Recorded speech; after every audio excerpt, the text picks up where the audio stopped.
ये मान लीजिए कि आप बोल रहे हैं कि हम आवाज उठाएंगे, आपको मना किसने किया था? अब जब से देश आजाद हुआ तब से तो आप सत्ता में थे, आज तक आपने क्या किया? आज आपको याद आ रही है 70-75 साल होने का, 80 साल होने के बाद आज राहुल गांधी को याद आने लगा कि दलित बहुत कमजोर हो गया, दलित बहुत पिछड़ा हो गया है।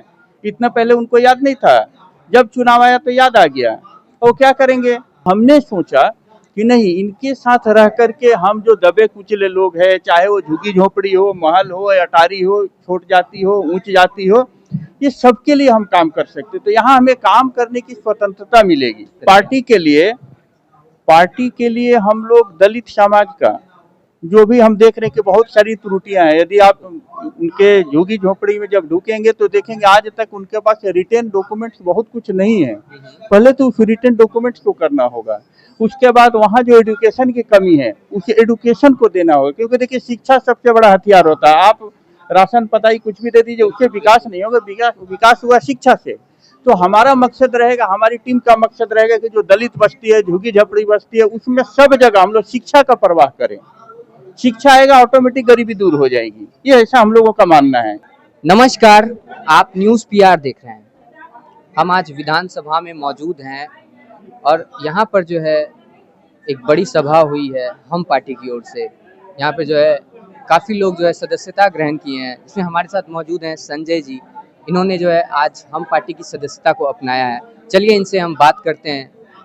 सर, आपने जो ये हम पार्टी को आज ही आपने ये सदस्यता ली है? आज ही हमने सदस्यता ली। देखिए, हम 2011 से अन्ना जी के आंदोलन में थे, अरविंद केजरीवाल भी साथ में थे, वो भी चले गए। उसके बाद जनरल वीके सिंह है, वो भी चले गए। हम लेकिन आज तक, अब अभी तो मान लीजिए हम के सदस्य, लेकिन आज तक हम अन्ना हजारे जी के ही साथ रहे हैं। ठीक है, और हम लोगों को पूरे के पूरे जमीनी हकीकत पता है।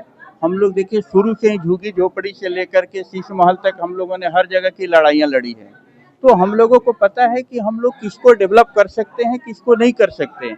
हमने सोचा, देखिए हमने बहुत सारी पार्टियों के विजन को समझा। विजन समझने के बाद हमें लगा कि सबसे बढ़िया विजन जो है हम पार्टी की है। क्योंकि हम जब संतोष साहनी जी के पास, डॉक्टर संतोष कुमार सुमन जी जो हमारे राष्ट्रीय अध्यक्ष है हम पार्टी के, जब इनसे हम मिले तो हमें लगा कि इनके पास ईगो नाम की कोई चीज नहीं है। तो हर इंसान चाहते जिसके पास ईगो नहीं है, जो महात्मा गांधी के तरह जो आराम से कोई भी कुछ भी बोल दे चला जाए, उसी तरह से डॉक्टर संतोष कुमार सुमन है। तो हमने सोचा कि नहीं, इनके साथ रह करके हम जो दबे कुचले लोग हैं, चाहे वो झुग्गी झोपड़ी हो, महल हो, अटारी हो, छोट जाति हो, उच्च जाति हो, ये सबके लिए हम काम कर सकते। तो यहाँ हमें काम करने की स्वतंत्रता मिलेगी। इन्होंने कहा भी है कि आप समाज में अच्छी काम के लिए आप लोग आइए, आप लोग के आने से हम लोगों को भी फायदा होगा, और हकीकत है कि उनसे ज्यादा शायद अन्ना के जो लोग हैं उनको फायदा होगा। तो इसीलिए हम लोग जुड़े हैं हम पार्टी से।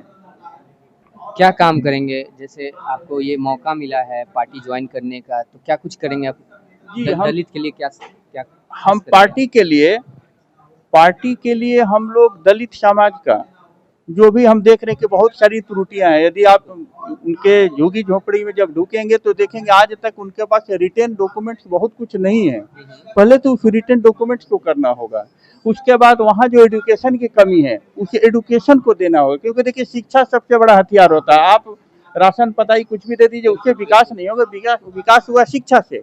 तो हमारा मकसद रहेगा, हमारी टीम का मकसद रहेगा कि जो दलित बस्ती है, झुग्गी झोपड़ी बस्ती है, उसमें सब जगह हम लोग शिक्षा का प्रवाह करें। शिक्षा आएगा, ऑटोमेटिक गरीबी दूर हो जाएगी। ये ऐसा हम लोगों का मानना है।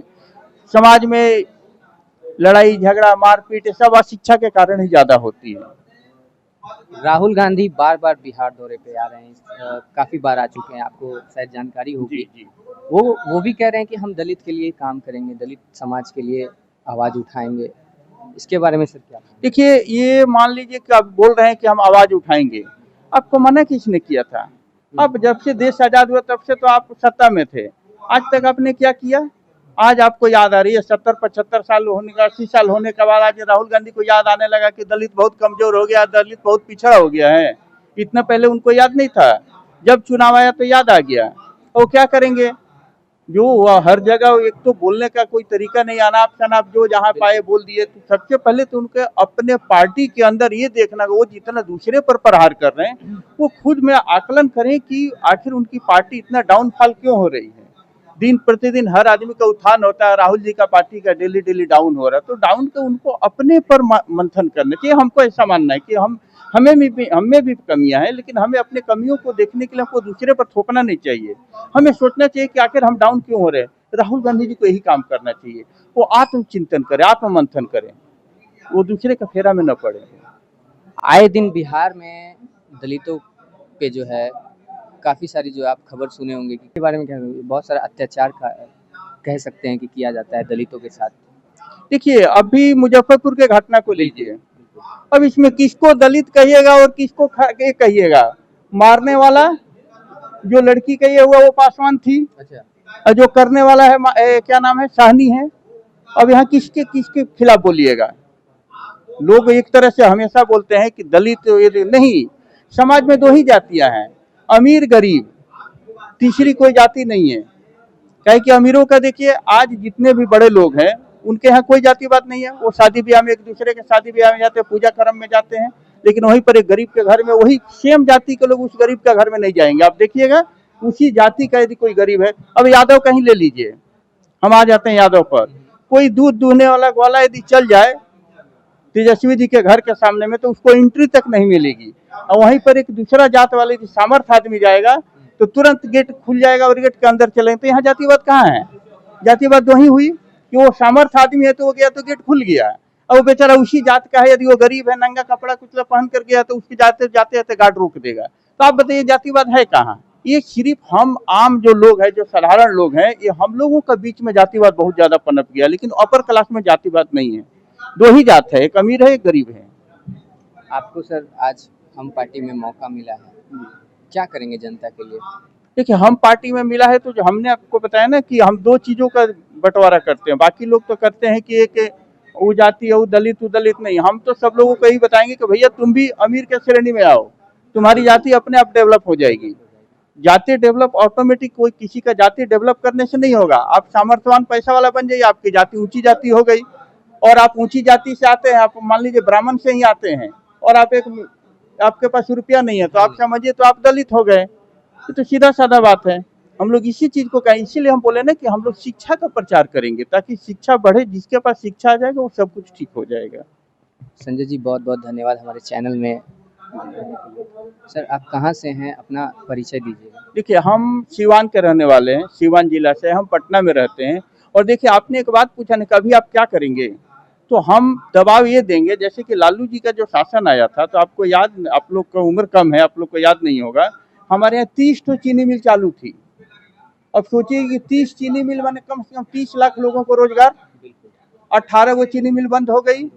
तेजस्वी जी बोलते हैं नौकरी दे देंगे, नौकरी कितना परसेंट है? गवर्नमेंट का नौकरी का डाटा आपको बता दे रहे हैं, 2% से भी कम है। और आप 2% सरकारी नौकरी में कलम चला दिए, और आप घूम घूम के बोलते हैं हमने नौकरी दिया। जी नहीं, नौकरी होती है कि आप प्राइवेट सेक्टर को चालू कीजिए। आज आप 18 चीनी मिल चालू कर दीजिए ना, जो आपके पिताजी बंद कराए थे। 18 लाख का रोजगार ऐसे ही मिल गया। अपने कितने को रोजगार? गवर्नमेंट के भरोसे पर टिके हुए, आप अपने तो कुछ अपना जो है बंद करके रखे, उसको चालू करवाइए। ये स्थिति आप लोग जो है, चाहे नए जो पुराने लोग हैं, उनको पता है कि सारे कल कारखाने तो बंद हो गए। अब फिर बोलते हैं नौकरी देंगे, पलायन रोकेंगे। अरे पलायन कहाँ से रुकेगा? आपको बता दूं, एक चीनी मिल पर प्रत्यक्ष अप्रत्यक्ष कोई ट्रांसपोर्टिंग करता है, कोई गन्ना किसान लेके आता है, कोई कैशियर का काम करता है, कोई वहां से वहां दुकान चलाता है, बगल में कॉलोनी बनती है। तो ऐसे करके 1 लाख आदमी उस पर डिपेंड हो जाता है, एक चीनी मिल पर। लोगों को लगता है कि सिर्फ 5,000 लोगों को रोजगार मिला। जी नहीं, वो 5,000 को मिला, किंतु उसके अगल बगल इर्द गिर्द उस पर डिपेंडेंट देखेंगे तो 1 लाख लोगों को मिलता है। तो हमें ये सब चीजों को जरूरत पड़ेगा। हम लोग इस चीज की आवाज उठाएंगे। हम लोग जब आए हैं तो हम पार्टी में भी, अपने भी राष्ट्रीय अध्यक्ष का माध्यम से हम लोग चाहेंगे कि हमारे, पहले भी ये लोग चाह रहे हैं, और फिर हम लोग इनके माध्यम से हम लोग चाहेंगे कि हमारे यहाँ कल कारखानों का विकास हो।